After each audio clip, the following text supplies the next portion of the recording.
नमस्कार। प्राइम न्यूजमा स्वागत छ। म संगीता कटुवाल र म जीवन खड्का। सुरुमा हेडलाइन्स।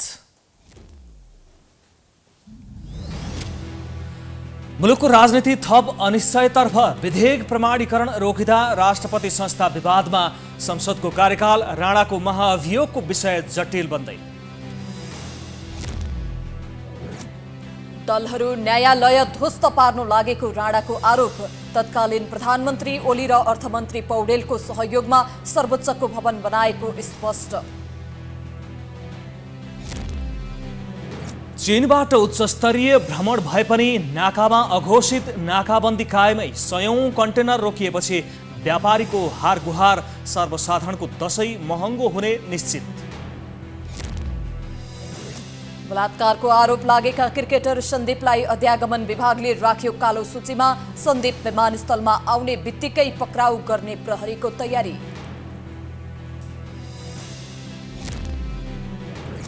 दशैंका लागि 35 अर्ब रुपैयाँ भन्दा बढीको नयाँ नोट आउँदै। राष्ट्र बैंकले आफ्ना शाखा कार्यालयहरूलाई उपलब्ध गरायो। सर्वसाधारणले 1-2 दिनमै साट्न पाउने। इराकमा हवाई आक्रमणमा परि इस्लामिक स्टेटका 11 लडाकु मारिए। मेक्सिकोको उत्तर पूर्वी राज्यमा इन्धन बोकेको ट्याङ्करले बसलाई ठक्कर दिँदा 18 जनाको मृत्यु। र नेपाली राष्ट्रिय फुटबल टोलीका प्रमुख प्रशिक्षक अल मुताहिरीद्वारा पदबाट राजीनामा। नेपाली टिमसँगको यात्रामा खुसी, सुख, आनन्द र पीडाको महसुस गरेको उल्लेख। अब प्राइम न्यूज विस्तारमा। नेपालको राजनीतिमा एकपटक फेरि अनिश्चयको बादल मडारिएको छ। नागरिकता विधेयक प्रमाणीकरण, संसदको म्याद, प्रधान न्यायाधीशमाथि महाभियोग लगायत धेरै विषय अनिश्चित छन्।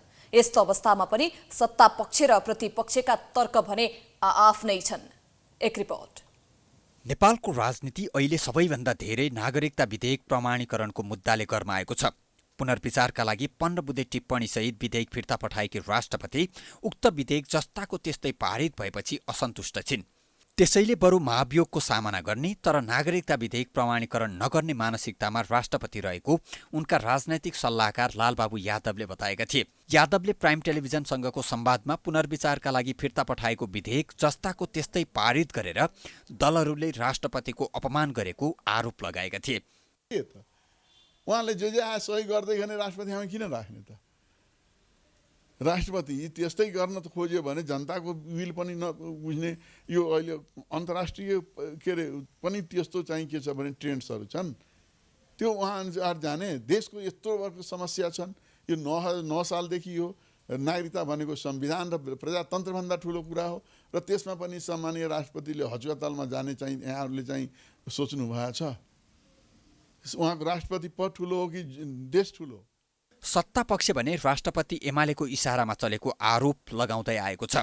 तर एमाले भने नागरिकता विधेयकमा एमालेसँग पनि राष्ट्रपतिको असन्तुष्टि रहेको भन्दै उनी एमालेको कार्यकर्ता जस्तो भएको आरोपको खण्डन गर्दछ। एमाले राष्ट्रिय सभाका प्रमुख सचेतक देवेन्द्र दाहालका अनुसार विधेयक प्रमाणीकरण नगर्ने छुट भने राष्ट्रपतिलाई छैन। राष्ट्रपतिलाई कहिले उचालेको छैन नेकपा एमाले। नेकपा एमालेसँग पनि असन्तुष्टि होला राष्ट्रपतिको, त्यस्तो लाग्छ मलाई। कहिलेकाहीँ व्यक्तिगत भेट हुँदाखेरि पनि त्यस्तो लाग्छ मलाई कि नेकपा एमालेसँग पनि असन्तुष्टि होला। उहाँ पहिले नेकपा एमालेकै पृष्ठभूमिबाट जानुभएको हो, तर अहिले उहाँ नेकपा एमालेको कुनै सदस्य, कुनै नेता केही पनि होइन। त्यसले गर्दाखेरि उहाँ राष्ट्रपति हो। राष्ट्रपतिलाई राष्ट्रपतिकै रूपमा चाहिँ विपक्षीहरूले पनि हेर्नु पर्यो कि। संसदको म्याद कहिलेसम्म रहने भन्ने विषय पनि त्यत्तिकै अनिश्चित छ र संसदको म्यादसँग अन्य विषय पनि जोडिएका छन्। नयाँ संसदको पहिलो बैठक बस्ने दिनसम्म पुरानो संसदको म्याद कायम गर्ने गरी सरकारले संसदमा पेश गरेको सांसदको कार्यकाल सम्बन्धी विधेयक व्यापक विरोधपछि फिर्ता लिएको छ। तर संसद कहिलेसम्म रहन्छ प्रश्न पारेको छैन। संसदको कार्यकाल कहिलेसम्म हो भनेर भन्न नसकेको सत्तापक्ष संसदको कार्यकाल निर्वाचन आयोगले तोक्ने होइन भन्न भने छुटाउँदैन। संसदको आयु तोक्ने कुरा कुनै एक निकायले गर्नु यो संविधान विपरीत हुन्छ। त्यसैले संसदले आफ्नो आयु तोक्न सक्छ सक्दैन भन्दा संविधान संशोधन गर्न सक्ने संसदले आफ्नो आयुका बारेमा तोक्ने पनि होइन, व्याख्या गर्ने र परिधि कायम गर्ने हो। परिधि कायम गर्ने त्यो के आधारमा? संविधानको परिधिभित्र रहेर। संसदको कार्यकालसँग निलम्बित प्रधान न्यायाधीश चोलेन्द्र शमशेर राणाको भविष्य पनि जोडिएको छ। संसद नरहेको अवस्थामा महाभियोग निष्क्रिय हुन्छ कि अर्को संसदले स्वामित्व लिन्छ भन्ने विषयमा पनि विवाद त्यत्तिकै छ। अहिले धेरै कुरा अनिश्चित हुनुमा राजनैतिक दलहरू दोषी रहेको लोकसभा नेता लक्ष्मणलाल कर्णको बुझाइ छ। व्यवस्था जोगाउन दलहरू सच्चिनुको विकल्प नरहेको उनी बताउँछन्। संविधानले 5 वर्षको अवधि संसदको कायम गरे तो नबुझी नजानिकन गरे होइन। संसद नहुँदाको अवस्थामा देशमा पटक पटक अप्ठ्यारो परेको छ र अप्ठ्यारोलाई सल्टाउने ठाउँ जनताका प्रतिनिधि संसद नै हुन्छ। त्यसकारणले 5 वर्ष यसको टाइम राख्यो र 5 वर्ष राख्दा राख्दा बीचमा 2 चोटि विघटन पनि भयो। राजनीतिमा धेरै कुरा अनिश्चित रहेको अवस्थामा धमिलो पानीमा माछा मार्न चाहनेहरू अर्थात् प्रतिकूल अवस्थाको फाइदा उठाउन खोज्नेहरूको बिगबिगी हुन्छ। राजनैतिक दलहरू भने हरेक मुद्दामा सत्ता पक्ष र प्रतिपक्षमा विभाजित हुन्छन्। जबकि यस किसिमको अनिश्चितताले कुनै अनिष्ट निम्ति आयो भने त्यसको मारमा भने सबै दलहरू समान रूपले पर्ने निश्चित छ। राष्ट्रको सर्वोच्च पद राष्ट्रपति संविधानको संरक्षण र पालन गर्ने संस्था हो। तर राष्ट्रपतिका कतिपय निर्णयका कारण यो संस्था नै बेला बेलामा विवादमा तानिने गर्छ। पछिल्लो समय पनि सार्वभौम संसदले पठाएको विधेयक प्रमाणीकरण गर्न आलटाल गरेर राष्ट्रपति संस्था विवादमा फँसेको भन्दै चिन्ता व्यक्त भएको छ। एक रिपोर्ट। मुलुकमा गणतन्त्र आएपछि दोस्रो राष्ट्रपतिका रूपमा तत्कालीन एमाले उपाध्यक्ष विद्या भण्डारी राष्ट्रपति बनिन्। राष्ट्रपतिको भूमिका राष्ट्र प्रमुखको हैसियतमा हुने भए पनि कतिपय अवस्थामा आफ्ना काम तथा कार्यशैलीका कारण यो संस्था नै विवादमा आउने गरेको छ। पछिल्लो अवस्थामा सार्वभौम संसदको दुवै सदनले पारित गरेको नागरिकता सम्बन्धी विधेयक प्रमाणीकरण नगरी सन्देशसहित संसदमा नै फिर्ता गरेपछि राष्ट्रपतिको भूमिकामाथि प्रश्न उठ्न थालेको छ। हुन त संविधानमा नै राष्ट्रपतिले पहिलो पटक विधेयकका बारेमा आफूलाई चासो लागेका विषयमा सन्देशसहित फिर्ता पठाउन सक्ने प्रावधान छ। फेरि संसदले नागरिकता सम्बन्धी विधेयक जस्ताको तस्तै दुवै सदनले पारित गरेर राष्ट्रपति कहाँ पठाएपछि राष्ट्रपतिका सल्लाहकार लालबाबु यादवले राष्ट्रपतिले विधेयक प्रमाणीकरण नगर्ने बताइसकेका छन्। यद्यपि राष्ट्रपतिले प्रमाणीकरण गर्नुपर्ने समय अझै असोज 4 गतेसम्म बाँकी छ। समय अवधिभित्र प्रमाणीकरण गर्नुपर्ने बाध्यात्मक अवस्थामा राष्ट्रपति छिन्। प्रमुख प्रतिपक्षी दल एमाले पनि राष्ट्रपतिले संविधान अनुसार अगाडि बढ्नुको विकल्प नभएको बताएको छ। दिएको जिम्मेवारी सामान्य राष्ट्रपतिज्यूले पुरा गर्नुपर्छ र नभएको अधिकारलाई प्रयोग गर्नु हुँदैन र संविधानको रक्षा गर्दै अगाडि बढ्नु नै मुख्य बाटो हो। यसअघि पनि राष्ट्रपति भण्डारीले ओली सरकारले नागरिकता सम्बन्धी अध्यादेश ल्याउँदा तत्काल जारी गरेकी थिइन्। तर अहिले सोही प्रकृतिको नागरिकता विधेयक संसदले ल्याउँदा प्रमाणीकरण नगरेको भन्दै उनको आलोचना समेत भएको छ। राजनीतिक दलका नेताले भने राष्ट्रपति साझा, सम्मानित र सर्वोच्च भएका कारण अभिभावकीय भूमिका निर्वाह गर्न चुक्न नहुने बताएका छन्। राष्ट्रपति नै संविधान अनुसार संविधानको संरक्षक हो र जो संविधानको संरक्षक हो उसैले संविधानको ख्याल नराखिकन अगाडि बढ्छ भने त्यो त स्वतः सिद्ध छ कि त्यो संविधान समाप्त हुन्छ। जो संरक्षक हो मलाई लाग्छ सबभन्दा बढी जिम्मेवारी उसकै हो, सबभन्दा बढी जिम्मेवारी बोध उसैलाई हुनुपर्छ। यदि कसैले कुनै किसिमको लापरवाही गर्छ जानी जानी वा अनजानमा भने त्यसको परिणाम त जनताले मात्रै होइन देशले नै भोग्नुपर्छ। कतिपयले भने पदीय दायित्व बिर्सँदा राष्ट्रपति संस्था बेला बेलामा विवादमा पर्ने गरेको पनि बताएका छन्। राष्ट्रपतिले आफ्नो वैधानिक हक र अधिकार के हो त्यसलाई चिन्नुपर्ने बुझ्नुपर्ने कुरा छ हैन। संविधानले दिएको अधिकार प्रदत्त अधिकारभन्दा बाहिर गएर काम गर्न सक्ने अवस्था रहँदैन। नीति नियम विधानहरूलाई हैन ऐनहरू अथवा यस्तै खालका कुराहरूमा के कस्तो छलफल हुनुपर्ने भन्ने चाहिँ संसदको आफ्नो पाठ हो। त्यसैले अब यसमा धेरै विवाद हुनुपर्ने अवस्था म देख्दिनँ र त्यसलाई राष्ट्रपति कार्यालयसम्म पुर्याइसकेपछि वैधानिक प्रक्रियाले आएका कुरालाई वैधानिक सङ्गत ढङ्गले चाहिँ राष्ट्रपतिले त्यसमा चाहिँ आफ्नो मन्जुरी दिनुपर्ने हुन्छ। नेपालको पहिलो राष्ट्रपति डाक्टर रामवरण यादवले पनि कार्यकारी प्रधानमन्त्रीले गरेको सिफारिसलाई उल्लङ्घन गरेको आरोप लाग्ने गरेको छ।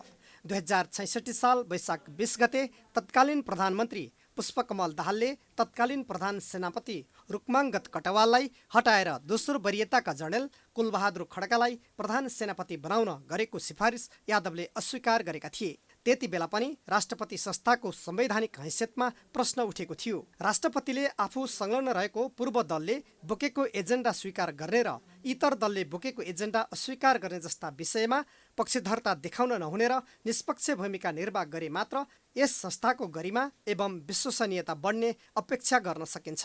Political bureau, prime HD, Kathmandu. Congress निकट विद्यार्थी संगठन नेपाल विद्यार्थी संघमा आबद्ध विद्यार्थी र प्रहरी बीच झडप भएको छ। आज बिहान काठमाडौँको घण्टाघर स्थित त्रिचन्द्र कलेज बाहिर झडप भएको हो।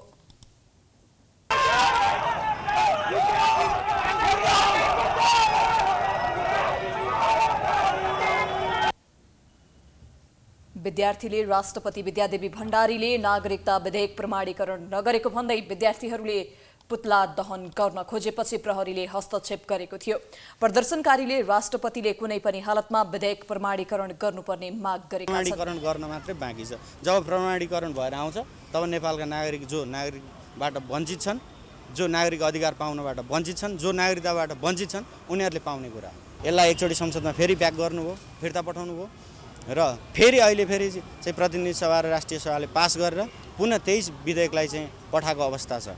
त्यो पठाएको अवस्थामा उहाँले चाहिँ हामीले चाहिँ यहाँ त्रिचन्द्रमा शान्तिपूर्ण आन्दोलन गरिरहेको अवस्थामा प्रहरीले हस्तक्षेप गरेको हुनाले एकछिन झडप भएको हो। राष्ट्रपतिले जुन नागरिकता विधेयक एकपटक प्रतिनिधि सभाबाट पारित भएर गयो, पारित भएर गइसकेपछि पुनः फेरि राष्ट्रिय सभा र प्रतिनिधि सभाबाट पारित भएर गइसकेपछि राष्ट्रपतिले पुनः त्यसलाई रोक्ने कार्य, जस्तै 15 दिनको म्याद छ नि त संविधानमा, त्यसलाई पारित नगर्ने। राष्ट्रपति भनिसके त सम्पूर्ण नेपाली जनताको हो नि त। राष्ट्रपति अहिले जनताको भन्दा पनि एमालेको बेसी देखियो क्या, एमालेपन। त्यही एमाले हुँदा यो विधेयक पारित गर्दा ठिक, अनि हाम्रो अहिले गठबन्धनले पारित गर्दा गलत भन्ने उहाँको धारणा, त्यो हिसाबले बुझ्यो। उनीहरूले प्रहरीमाथि ढुङ्गा मुढा समेत गरेका थिए। उता नागरिकता विधेयक खारेज गर्नुपर्ने भन्दै अनेरा शिविउले काठमाडौँमा प्रदर्शन गरेका छन्। नागरिकता विधेयक राष्ट्रको हितमा नरहेको र यसलाई खारेज गर्नुपर्ने भन्दै अनेरा शिविउले आइतबार काठमाडौँको त्रिचन्द्र क्याम्पस अगाडि प्रदर्शन गरेका हुन्। सो क्रममा उनीहरूले नागरिकता विधेयक खारेज गरे नागरिकता बेच्न पाइँदैन, दलहरू होसियार लगायतका नारा लगाएका थिए। अहिलेका नागरिकता विधेयकले विदेशीहरूलाई नागरिकता दिने बाटो खुल्ला हुने भएकाले खारेज गर्नुपर्ने अनेरा शिविउको भनाइ छ।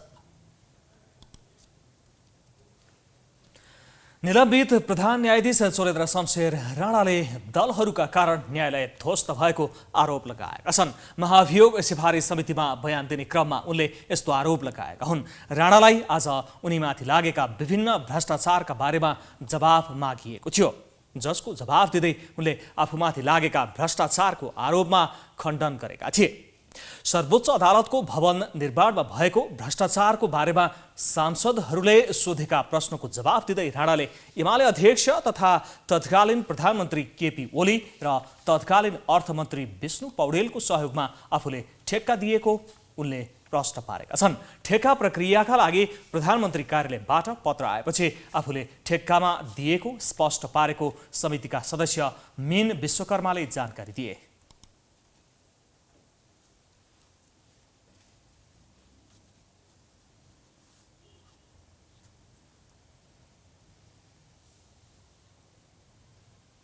सर्वोच्च अदालतको भवन निर्माणमा उहाँले गरेका गैर कानुनी अथवा अधिकार नभएका कुराको अधिकार प्रयोग गरेर, किनभने प्रधान न्यायाधीशलाई भवन निर्माण सम्बन्धी ठेक्का सदर गर्ने कानुन त कहीँ पनि प्रावधान छैन।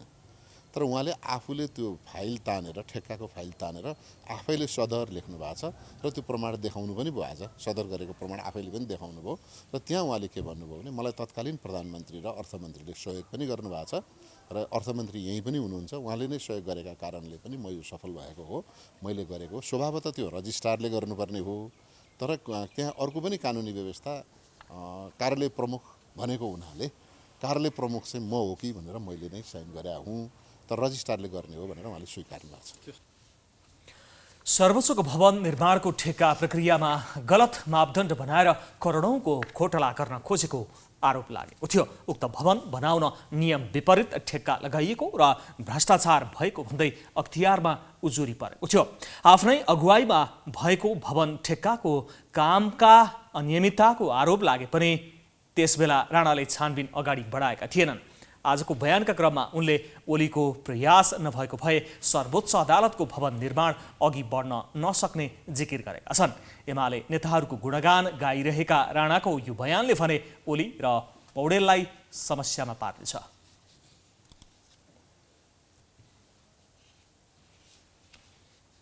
सत्ता गठबन्धनले सिट बाँडफाँडको टुङ्गो लगाउन गठित कार्यदलले बुझाएको प्रतिवेदनमा आधारित भएर थप सहमति खोज्ने प्रयास गरेको छ। प्रधानमन्त्री निवास बालुवाटारमा आइतबार बसेको गठबन्धन बैठकमा कार्यदलले बुझाइएको प्रतिवेदनमाथि छलफल भएको र सिट बाँडफाँडमा नमिलेका विषयमाथि सहमति खोज्ने प्रयास भएको नेकपा एकीकृत समाजवादीका नेता झलनाथ खनालले जानकारी दिए। कार्यदलले केही कुरा मिलाएको र धेरै विषय मिलाउन बाँकी रहेको उनको भनाइ छ। खनालले सोमबार बैठक बसेर अधिकांश विषय टुङ्गो लगाउने जानकारी दिए। हामीले अब यही तालमेलको बारेमा छलफलहरू गर्यौं। कार्यदलले अहिलेसम्म गरेको कुराहरूको बारेमा त्यहाँ रिपोर्टिङ भयो। त्यो रिपोर्टिङ भइसकेपछि कयौं कुराहरू मिलिसकेको र कयौं कुराहरूमा चाहिँ मिलाउन बाँकी रहेको यी कुराहरू रिपोर्टिङ भएको छ र त्यो आधारमा अब हामी भोलि बसेर यो सबै कुराहरूको टुङ्गो गर्ने भनेर निर्णय गरेका छौं। कांग्रेस नेता कृष्ण प्रसाद सेटौलाको नेतृत्वमा गठन भएको सेट बाँडफाँड कार्यदलले प्रतिवेदन शीर्ष तहमा बुझाएको थियो। तर पटक पटक छलफल हुँदा पनि गठबन्धनले सेट बाँडफाँडलाई अन्तिम रूप दिन सकेको छैन।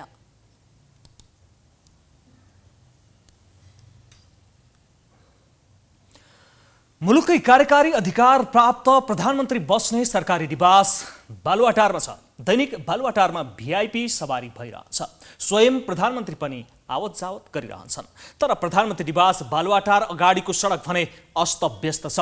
खाडल हिलो धुलोले सडकमा आवत जावत गर्न कठिन हुँदा पनि कसैको आँखा पुगेको छैन। एक स्थलगत रिपोर्ट। यति बेला हामी प्रधानमन्त्री निवास बालुवाटार अगाडिको बाटोमा छौं र यो बाटोको अवस्था नाजुक छ। संघीय राजधानी काठमाडौँको केन्द्र बिन्दु मानिने बालुवाटारको बाटोको अवस्था तपाईहरु देख्न सक्नुहुन्छ। यति धेरै खाडल नै खाडल छन् र पानीले भरिभराउ छन्। यहाँ हिँड्दा आम नागरिकलाई निकै शास्ति भइरहेको छ। यसै क्रममा हामीले यस बाटोमा आवत जावत गर्ने पैदल यात्रु एवं सर्वसाधारणलाई यो बाटोको कारणले गर्दा कतिको समस्या भएको छ भनेर प्रश्न गरेका छौं। हेर्नुहोस् उहाँहरूको प्रतिक्रिया यस्तो छ। यहाँनिर अब हिँड्दाखेरि हिलो हुन्छ हैन, अब हिलो यो अब पानी नपर्दाखेरि पुरा धुलो हुन्छ, अब बाटोहरू पुरा अब खाल्टो खिल्टो छ, यसले गर्दा धेरै नै गाह्रो हुन्छ। गाह्रो भइरहेछ नि, खाल्टाङ खुल्टुङ छ, कति बेला चिप्लेर लडिन्छ, ठेगानै हुँदैन। बिहान एकपल्ट मैले लडिसके हो। यस बाटो भएर विद्यालय आवत जावत गर्ने विद्यार्थीहरूलाई पनि कतिको समस्या भएको छ भनेर हामीले प्रतिक्रिया लिन प्रयास गरेका छौं। हेर्नुहोस् उनीहरूको तर्क यस्तो छ। हिलो भएपछि हाम्रो एक्सिडेन्ट हुने चान्स पनि, अनि गाडीहरू पनि कति स्पिडमा चलाउँछन्, अनि हाम्रो पुरै ड्रेसहरू पुरै फोहोर गरिदिन्छन्। हामी हिलो छ यस्तो हैन, यो हिलोतिर हिँडेर स्कुलमा जाँदा अब हामीलाई नि सरहरूले यस्तो गर्नुहुन्छ कि अब यस्तो हिलो जुत्ता लाएर माथि जान पाइँदैन दिनुहुन्छ हैन। हिलो हुन्छ नि त, अनि सबै त्यसले गर्दा हाम्रो जुत्ताहरू अनि ड्रेसहरू स्कुल पुग्नुभन्दा अगाडि नै हिलै भएर बिग्रिन्छ। अनि लाइक हिँड्दा पनि कति रिस्क, किनभने यतातिर खाल्टो छ नि त, अनि त्यहाँको पानी लाइक गाडीहरू आउँदाखेरि त्यहाँको पानीले हाम्रो ड्रेस भिज्ने, बिहान सबै ड्रेसअप गरेर आएको हुन्छ, अनि चिप्लेर लडिने पनि धेरै चान्सेसहरू हुन्छ नि त। यस बाटो भएर आवत जावत गर्ने अधिकांश सर्वसाधारणले समस्या भोगिरहेका छन्। कतिपयले त पटक पटक प्रधानमन्त्री फेरिदा पनि आफ्नै निवास अगाडिको बाटो बनाउन नसकेको भन्दै असन्तुष्टि व्यक्त गरिरहेका छन्। खै यो बाटो बन्ने कहिले सर, यो अब प्रधान निवास यहीँ भन्छन्, प्रधानमन्त्री निवास बाटो हेऱ्यो भने यस्तो छ, तपाईँलाई चुप्रुङ हुने कहिले हो, खै के हो सर, अन्यलमा छ होइन। यो प्रधानमन्त्री निवासको बाटो होइन जस्तो लाग्छ, गाउँको त्यो सुदूरपश्चिमको जस्तो लाग्छ। यो नेताहरूले यहाँ 24 घण्टा हिँडेर राम्रो बनाइदिनु पर्ने। आखिर यो बाटो कहिलेदेखि बनिरहेको छैन, यसबारेमा हामीले यहाँका स्थानीयसँग प्रतिक्रिया लिन प्रयास गरिरहेका छौं। यो बाटो कति वर्षदेखि बन्न सकिरहेको छैन? यो चाहिँ 4-5 वर्ष भयो। अब ओली सरकार हुँदा पनि बनाएन, अनि अब शेरबहादुर हुँदा नि बनाएन। प्रधानमन्त्री निवास बालुवाटार अगाडिकै बाटोको अवस्था यस्तो हुनु लज्जाको विषय हो। तर सरकार भने चुनाव जित्नको लागि भागभण्डा मिलाउनै व्यस्त छ। सरकार चुनाव जित्नका लागि भागभण्डा मिलाउन होइन, आफै निवास अगाडिको बाटो बनाउन केन्द्रित हुन सकोस्। क्यामेरामा दिनेश सार्कीका साथमा सुष्मन विश्वकर्मा, प्राइम एसडी, काठमाडौँ। पछिल्लो समय उत्तरी छिमेकी चीनबाट शीर्ष नेताहरूको आउजाउ बाक्लिएको छ। अमेरिकी सहयोग परियोजना एमसीसी पास भएपछि त चीनका उच्च पदस्थ व्यक्तिको भ्रमण झन तीव्र भएको छ। एमसीसी पास भएपछि मात्र नेपाल र चीन बीच 3 पटक भ्रमणको आदान प्रदान भएको छ। यसैबीच चीनका राष्ट्रिय जनकंग्रेसका अध्यक्ष ले चान्सु 3 दिने भ्रमणका लागि भोलि नेपाल आउँदैछन्। एक रिपोर्ट। गत चैतमा चिनिया विदेश मन्त्री वाङ यीले नेपाल भ्रमण गरेका थिए भने त्यसपछि चिनिया विदेश विभागका प्रमुख लिउ जियानचाओले भ्रमण गरेका थिए। गत महिना नेपालको तर्फबाट परराष्ट्र मन्त्री नारायण खड्काले पनि चीनको भ्रमण गरेका थिए। चीनले यी भ्रमणबाट नेपालमा आफ्नो सक्रियता बढाउँदै लगेको छ। यसैबीच प्रतिनिधि सभाका सभामुख अग्नि सापकोटाको निमन्त्रणामा ली नेपाल आउन लागेका हुन्। सोमबार नेपाल आए लगत्तै लीले सभामुख सापकोटासँग द्विपक्षीय वार्ता गर्नेछन्। साथै सोही दिन सभामुख सापकोटाले लीको सम्मानमा चिनिया टोलीलाई रात्रि भोज आयोजना गर्ने कार्यक्रम रहेको छ। सोमबारदेखि बिहिबारसम्म हुने लीको भ्रमणमा चीन र नेपालको संसदको सम्बन्धलाई मजबुत बनाउन र सहकार्य गर्न केन्द्रित हुने बुझिएको छ। द्विपक्षीय वार्तापछि सभामुख सापकोटा र ली बीच दुई सदनका विविध पक्षमा सम्झौता हुने संसद सचिवालयले जनाएको छ।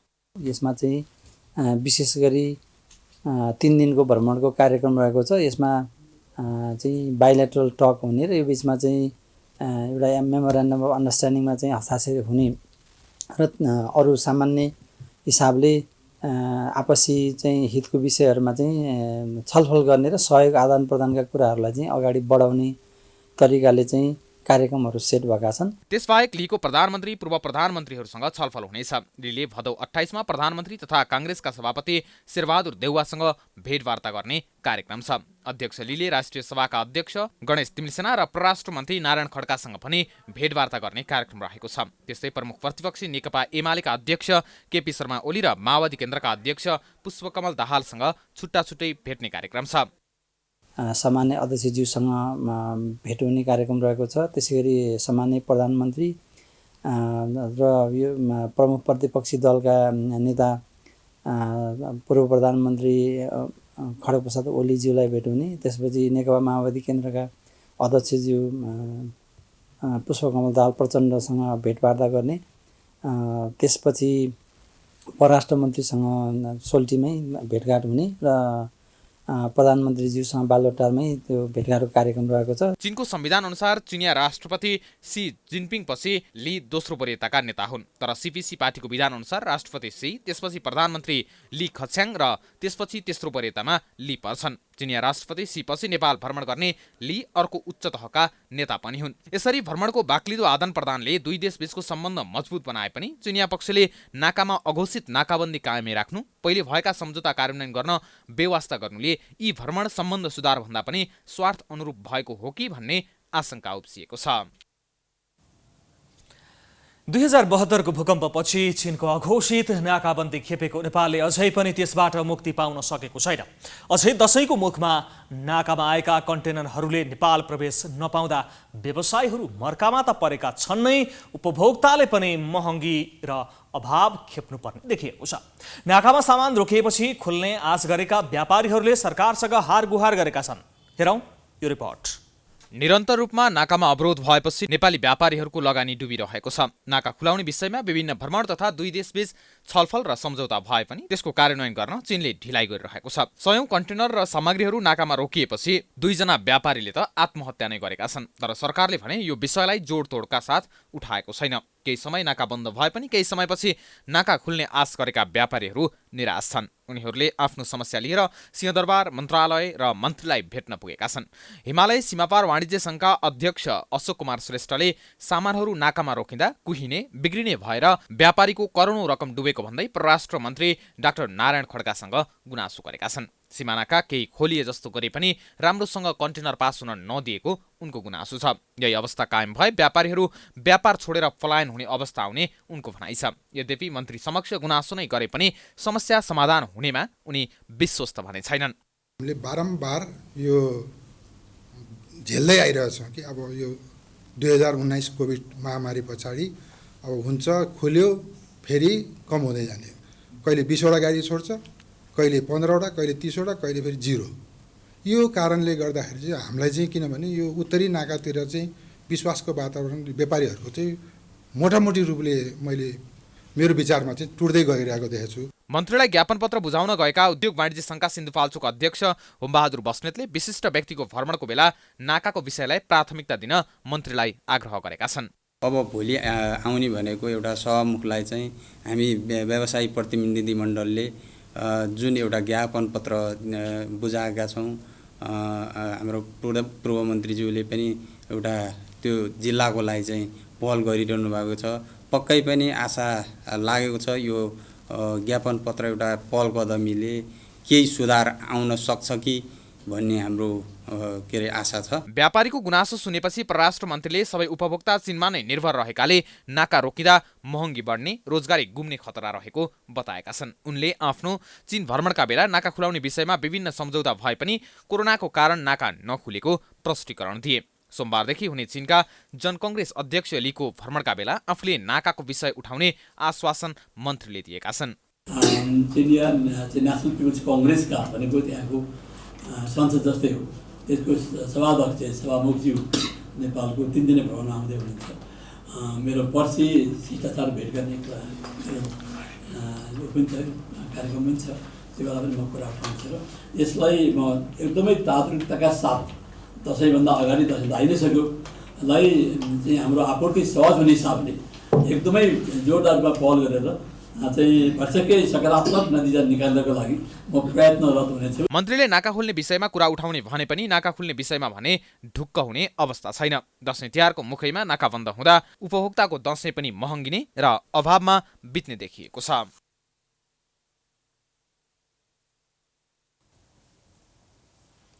आगामी प्रतिनिधि र प्रदेशसभा निर्वाचनका लागि सरकारले 1,15,000 म्यादी प्रहरीको भर्ना आह्वान गरेको छ। यही भदौ 30 देखि असोज 6 गतेभित्र 18 वर्ष पूरा भई 54 वर्ष उमेर ननागेका व्यक्तिले दरखास्त दिन सक्नेछन्, जसका लागि स्थानीय तह निर्वाचनमा सन्तोषजनक काम गरेका म्यादी प्रहरीलाई प्राथमिकतामा राखेको छ। एक रिपोर्ट। आगामी मङ्सिर 4 गते हुने प्रतिनिधि सभा र प्रदेश सभा निर्वाचनका लागि 1,15,000 म्यादी प्रहरीले 40 दिनका लागि रोजगारी पाउने भएका छन्। मङ्सिर 4 गते एकै चरणमा प्रतिनिधि सभा र प्रदेश सभाको निर्वाचन हुँदैछ। निर्वाचन आयोगले निर्वाचनको तयारीका लागि आवश्यक सुरक्षा व्यवस्था सहित सुरक्षाकर्मी परिचालनका लागि आग्रह गरिसकेको छ। निर्वाचन सुरक्षित ढङ्गबाट सम्पन्न हुनु पर्यो, उसको एउटा वन लाइन फिनिश।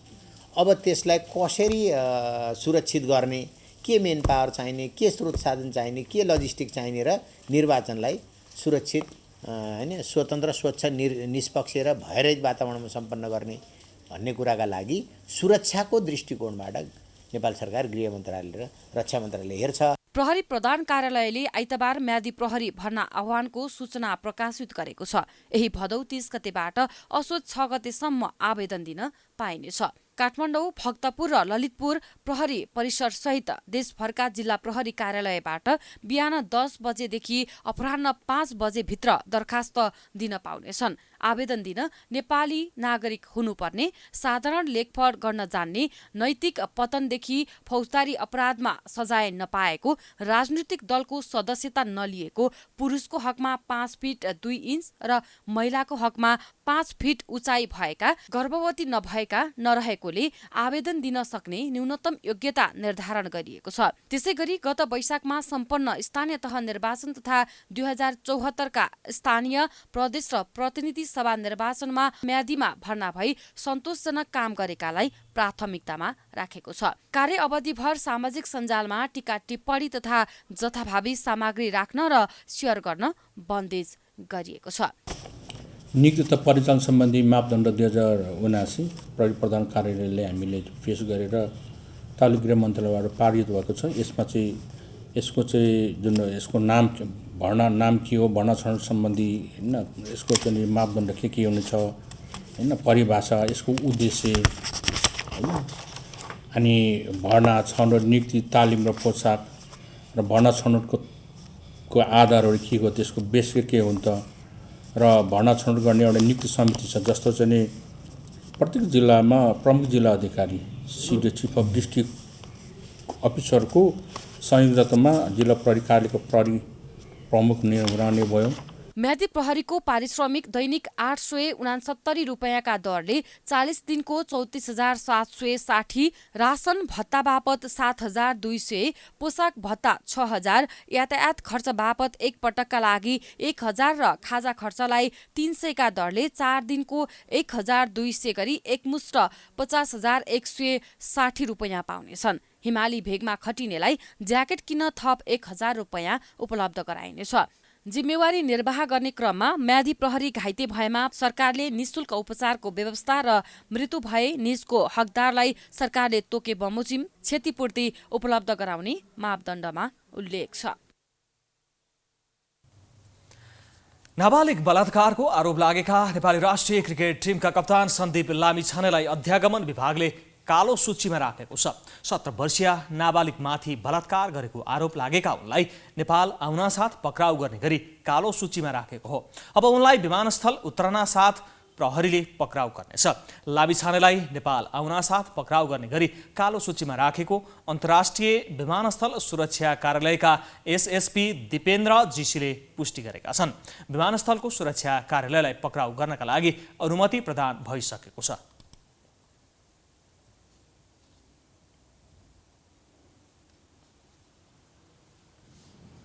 कालो सूची भनेको कुनै पनि अभियोग अथवा लागेका व्यक्तिहरू जसलाई पक्राउ गर्नुपर्ने व्यक्तिहरू हुन्छ, उनीहरू यो एयरपोर्ट अथवा भनौँ न हाम्रो नाका हुँदै इन आउट गर्ने त्यस्तो गर्न सक्ने भएकोले त्यस्ता व्यक्तिहरूले चाहिँ इमिग्रेसन मार्फत इन आउट गरेको खण्डमा चाहिँ त्यहाँ हिट गर्ने बित्तिकै जानकारी होस् भनेर हो।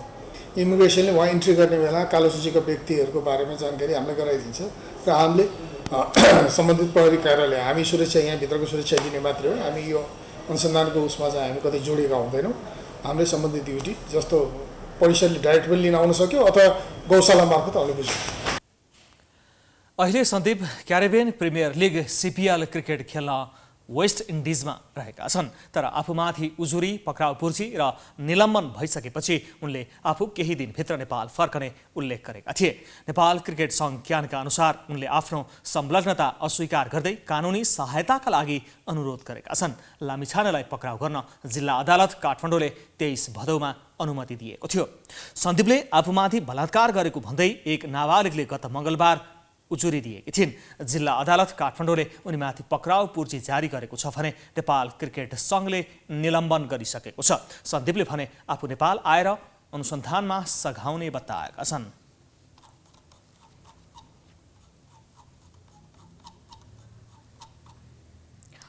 ललितपुर महानगरपालिकाले लगनखेल बस पार्क नजिक सार्वजनिक जग्गामा रहेको मञ्जुश्री पेट्रोल पम्प बन्द गराएको छ। आइतबार महानगरको टोलीले केही संरचना हटाई तार जाली लगाएर पम्प बन्द गराएको हो। सार्वजनिक जग्गामा रहेको उक्त पम्प खाली गर्न पटक पटक सूचना जारी गर्दा पनि नहटाएपछि महानगरले नै बन्द गराएको महानगरका प्रमुख चेरीबाबु महर्जनले जानकारी दिए। उनले महानगरभित्र रहेका अवैध संरचनाको शुभारम्भ गरिएको र अब महानगर कडा रूपमा प्रस्तुत हुने बताए। उनले आफूले पहिलो कार्यकालको दोस्रो वर्षदेखि नै अवैध संरचना हटाउने काम सुरु गरेको भन्दै ललितपुर महानगरमा बालन शाहको कामको कुनै प्रभाव नपरेको जिकिर गरे। सार्वजनिक जग्गा हो। सार्वजनिक जग्गामा चाहिँ धेरै वर्ष पहिला लगभग 40-42 साल अगाडि पञ्चायत कालमा चाहिँ यो अब त्यो बेला कसरी मिलाएर चाहिँ यो पेट्रोल पम्प चलाइआएकोमा महानगरपालिकाको बोर्ड बैठकमा धेरै पटक निर्णय भएर हटाउनुको निमित्त विधिसम्म तपाईँले भनिसके, पत्र पनि धेरैवटा काटिसके, उहाँले चाहिँ हटाउँछु भनेर पनि भनेको, तर अहिलेसम्म पनि कार्यान्वयन नगरेको हुनाले चाहिँ हामीले बाध्यतावश हामीले आएर हटायौँ। यसअघि महानगरले लगनखेल स्थित आफ्नै भवनमा रहेको अवैध संरचना पनि हटाएको थियो।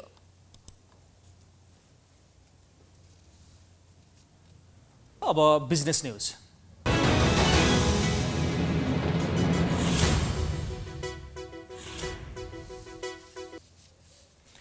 नेपाल राष्ट्र बैंकले सधैँको वर्ष जस्तो दशैंका लागि यो वर्ष पनि नयाँ नोट उपलब्ध गराउने भएको छ। बैंकले आइतबारदेखि नै नयाँ नोट सट्टही सुरु गरेको हो। राष्ट्र बैंकको केन्द्रीय कार्यालय बालुवाटार बैंकका जिल्ला एवं प्रदेशगत कार्यालय र राष्ट्र बैंकबाट इजाजत प्राप्त हरेक बैंक तथा वित्तीय संस्थाबाट नोट सट्टहीको सुविधा रहेको नेपाल राष्ट्र बैंकले जनाएको छ। यही आजकै दिन भदौ 26 देखि नै बैंक वित्तीय संस्थाहरूले नेपाल राष्ट्र बैंकबाट नयाँ नोटहरू लिनुहुन्छ र हरेक बैंकहरूले आफ्नो बैंकको जुन ब्रान्चबाट नयाँ नोट सट्टै सुविधा उपलब्ध गराउन सक्नुहुन्छ त्यो चाहिँ जानकारी उहाँहरूले आफ्नो वेबसाइटमा उल्लेख गर्नुहुनेछ र सर्वसाधारण नागरिकहरूले चाहिँ बैंकहरूको चाहिँ वेबसाइट हेरेर उहाँहरूको कुन ब्रान्चबाट नयाँ नोटको सट्टै सुविधा उपलब्ध छ त्यहाँ हेरेर चाहिँ नजिकको बैंक ब्रान्चमा एप्रोच गर्न सक्नुहुन्छ। त्यसैगरी राष्ट्र बैंक बालुवाटार र नेपाल राष्ट्र बैंकका जिल्ला स्थित कार्यालयहरू प्रदेश स्थित कार्यालयहरू सुर्खेत बाहेक त्यहाँबाट पनि नयाँ नोटको सट्टै सुविधा उपलब्ध हुन्छ। अघिल्लो वर्ष 35 अर्ब रुपियाँ बराबरको नयाँ नोट उपलब्ध गराएको बैंकले यस वर्ष भने सोही सीमामा नोटको माग हुने अनुमान गरेको छ।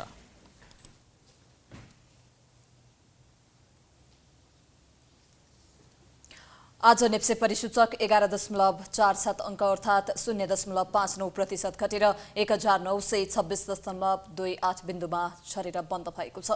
त्यसैगरी सेन्सेटिभ इन्डेक्स 2.06 अङ्क घटेको छ। नेप्सेसँगै आइतबार कारोबार रकम पनि घटेको छ। आज 221 स्टक कम्पनीको 20,124 पटकको कारोबारमा 74 करोड 72 लाख 26 हजार रुपियाँ बराबरको 25 लाख 24 हजार किता सेयर खरिद बिक्री भएको छ।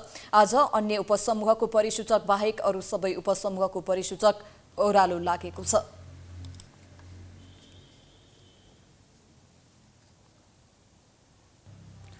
अब स्पोर्ट्स न्यूज।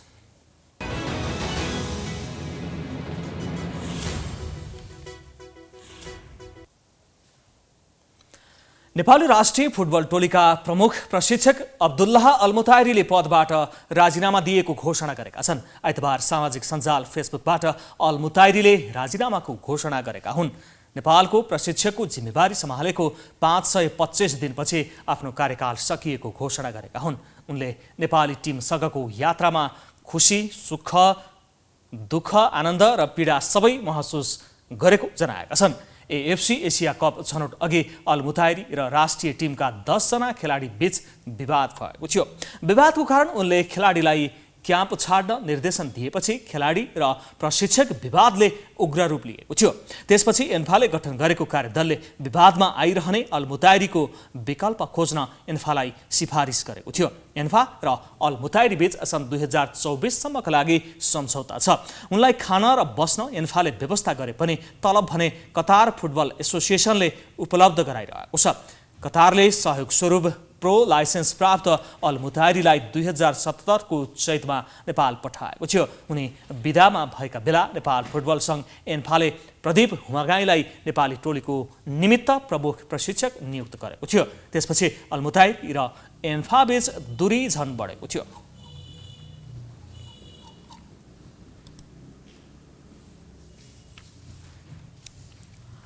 यो सँगै हामी प्राइम न्यूजको अन्त्यमा आइपुगेका छौं। जाँदा जाँदै हेडलाइन्स पुनः एकपटक।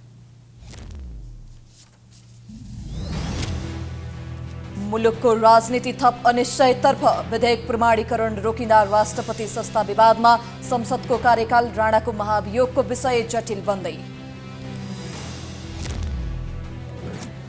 दलहरू न्यायालय ध्वस्त पार्न लागेको राणाको आरोप, तत्कालीन प्रधानमन्त्री ओली र अर्थमन्त्री पौडेलको सहयोगमा सर्वोच्चको भवन बनाएको स्पष्ट।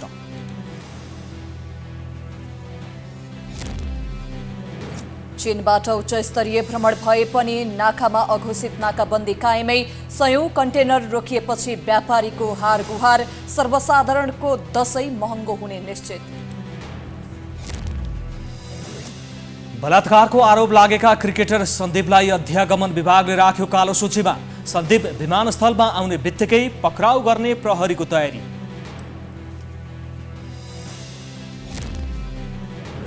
दशैंका लागि 35 अर्ब रुपियाँ भन्दा बढीको नयाँ नोट आउँदै, राष्ट्र बैंकले आफ्ना शाखा कार्यालयहरूलाई उपलब्ध गरायो। सर्वसाधारणले 1-2 दिनमै साट्न पाउने। इराकमा हवाई आक्रमणमा परे इस्लामिक स्टेट्सका 11 लडाकु मारिए। मेक्सिकोको उत्तरपूर्वी राज्यमा इन्धन बोकेको ट्याङ्करले बसलाई ठक्कर दिँदा 18 जनाको मृत्यु। र नेपाली राष्ट्रिय फुटबल टोलीका प्रमुख प्रशिक्षक अलमुताइरीद्वारा पदबाट राजीनामा। नेपाली टिमसँगको यात्रामा खुसी, दुःख, आनन्द र पीडाको महसुस गरेको उल्लेख। प्राइम न्यूज अहिलेलाई यसपछिको प्रस्तुति जनता जान्न चाहन्छन् ऋषि धमलाको साथमा। हेर्दै गर्नुहोला प्राइम टाइम्स HD। नमस्कार।